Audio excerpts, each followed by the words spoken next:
Please stand by. Ladies and gentlemen, the name of this show is The Spiritual Side of Cannabis, and the next voice you shall hear will be that of the chaplain of the Lighter Than Air Ministries, Chaplain Dennis Keith Hale. Now it looks like we're all set. Here we go. Ladies and gentlemen, you've read about him, you have heard all the rumors. So here now, direct from the studios of the Lighter Than Air Ministries in Cotati, California, stepping to the microphone, may I introduce to you the good chaplain, Chaplain Dennis Keith Hale. Hi again, and glad of it. Ladies and gentlemen, I am Chaplain Dennis Keith Hale, and I'm here at a ministry unlike any other, the Lighter Than Air Ministries.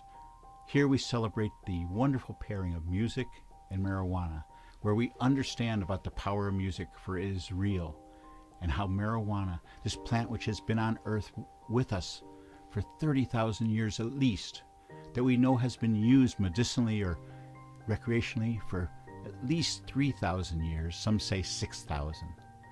And here we are in California, finally legalizing it. I'm a little worried though. You see, the people who are wanting to take control, the large tobacco interests who feel like there's some sort of social contract, oh, we'll give up big tobacco if we can have big marijuana. Do we doubt these people? Of course we do. They're making inroads into this community unlike any other.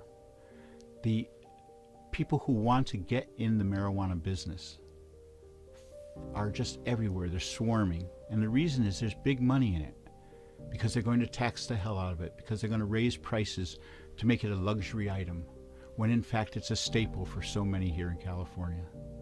The medical marijuana community has been served so wonderfully by our growers, with the understanding that they didn't have to give up all that information about where they were, just to prove the wonderful efficacy of their weed, or the purity of it in testing. That's been the best part, is the testing and the knowledge of what we're actually getting and how powerful it really is. We can't measure how powerful it really is spiritually. You see, marijuana brings with it some wonderful moments. When you make the decision to try marijuana for the very first time, it's a spiritual decision you're making, offering up your insights, climbing its way into your life as the vapors rise into your head. We know that it's an experience. You need to experience marijuana, not just try it.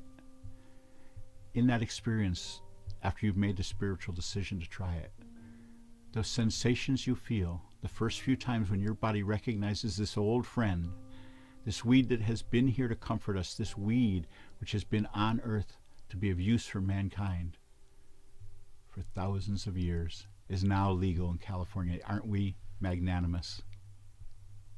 I'm glad it happened, at least. I'm concerned about the bureaucracy behind it, with all the people who are going to try to manipulate this wonder weed for more dough. But we shall see. If you know somebody who hasn't tried marijuana yet, ask him to experience marijuana. Ask him to go to our website, our new website, experiencemarijuana.net. There you'll find questions and answers that a lot of people are just afraid to ask because they're kind of silly. And we have wonderful testimonies about other people's first time using it. Marijuana. You know, there's a wonderful week ahead where we're starting to get our plans together on how to serve people more fully in the new year. And with each plan that this ministry takes up, with each bit of information we receive, we tailor our service to more neatly fit into this wonderful experience of marijuana. I hope you'll give it a try. I hope you'll give this ministry a chance to influence you into understanding that it's not just trying it, you need to experience it. Experiencemarijuana.net. I'm going to say good night. As I often do here at the ministry, I say, as you go through your life, I hope that you know mercy when you need it. And as you go through life, I hope that you go and travel with grace. Good night. Now in our second season, we want to thank you for all the correspondence. Your caring and kindness is appreciated, and your thoughts and wishes are what keep us going. Join us next Thursday for another edition of The Spiritual Side of Cannabis. For Chaplain Hale and all who serve under his direction, we say good night from the ministry like no other, the Lighter Than Air Ministry. Good night.